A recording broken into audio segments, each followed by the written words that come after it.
Yes, welcome back to Hot Topics. I'm Jeff Vajamai with Home Life Miracle and House of Trade, bringing you the most talked about real estate news stories of the week.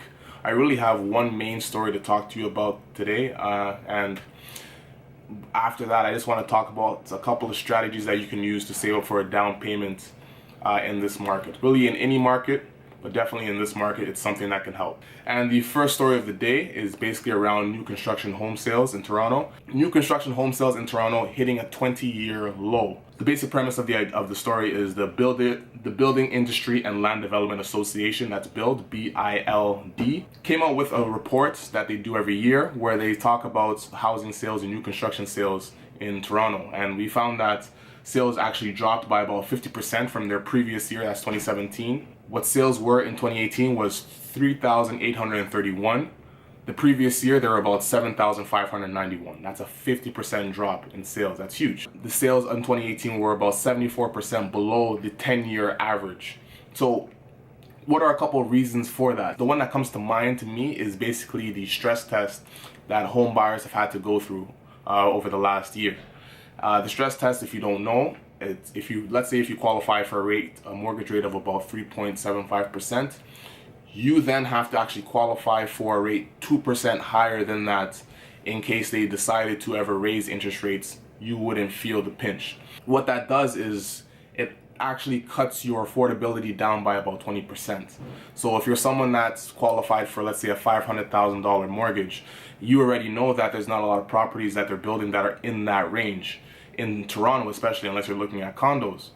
But if you're looking at town, semis, and detached, definitely it's going to be very difficult to find something in that range. So if your affordability is cut by about 20%, you're only able to afford now about $400,000 of a mortgage.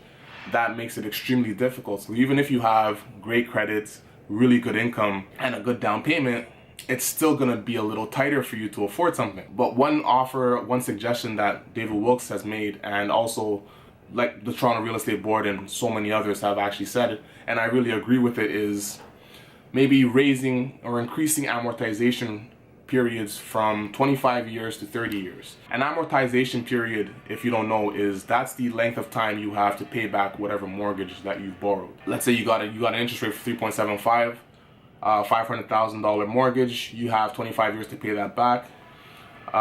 If we were to raise that to 30 years, that would shrink the amount of mortgage that you have to pay every month. So, and that's a benefit because it reduces the cost of the home buyer and makes it easier for them to make payments every month, and just brings down the burden of pain that they're feeling when they have to make those mortgage payments. There was a time when our amortization period was about 40 years, and this was around 2008. And that was amazing. If we had that now, that would actually help out a lot of home buyers. But over a 4-year period, by 2012, they actually ended up reducing that to 25, and that's where we are now. Now, the second thing that I wanted to talk about, like I said, there's no story around it. There's nothing about it. It's not coming from any article. This is just basically, how do you save up for a down payment in this environment? You can get into the market. Many people have done it. You just have to have the discipline to save the money you need and follow the strategies that you need to do to actually save for a down payment. So one strategy that I use personally, and I use this now, and I use this when I was much younger, was pay yourself first.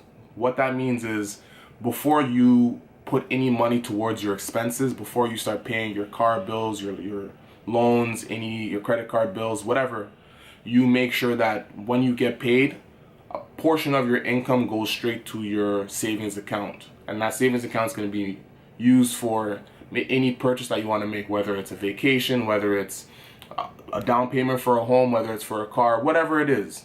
But you have to have the discipline to pay yourself first and put that money in there. What I did was, every 2 weeks I would take about $200 from my account, put it into that savings account, and then I did that bi-weekly. Over a 6-year period, I had saved up over $30,000. If you want to be exact, it was $31,200, and I put that into my first property. I'm very happy to say that the property is done really well. It's appreciated a lot compared to what I bought it for. Well over $100,000 made on that property, and this is something that helped me get my start in building assets for myself and building equity for myself. People need to be able to have a way to actually get in the market so that they can build assets, build the equity they need, and then continue to grow their assets, grow their asset portfolio or their real estate portfolio if you're an investor. Because over the next 3 to 5 years, as asset prices grow, it's going to be much more difficult to try and save. So that's why it's really important to start saving, especially at a young age. That's why, like, I had good financial literacy because I had good people around me. You know, my mom worked in the bank, and then she had friends that were financial advisors, and they helped give me the financial foundation that I needed. A real important reason to start when you're young is that you don't have any responsibilities when you're young. As you get older, you have larger debts, maybe kids, you have rent to pay, food that you've got to buy, utilities that you've got to pay for, your car, so many things. But when you're a kid, when you're about 16 years old and you start working, it's a lot easier because you have no real responsibilities besides get your education and just, you know, try and survive, right? Things that you can use that help with the strategy would be like the home buyer's plan. So if you have a RRSP account, that's a registered retirement savings plan, what you can do, you're eligible to take out about 25% of that as a loan. You have to obviously pay that back over a 15-year period. The benefit of this is that if you're a first-time buyer, and let's say your spouse or your significant other is a first-time buyer as well, that's about $50,000 you have to play with now and put towards your down payment for your home.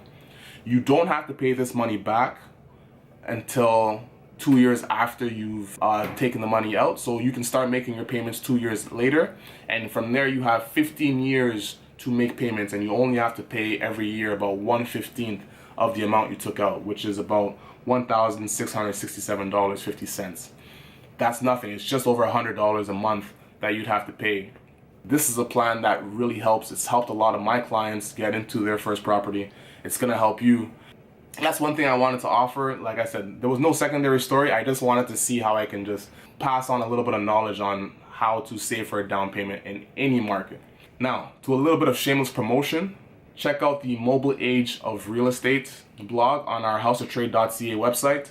We've released the first 5 parts.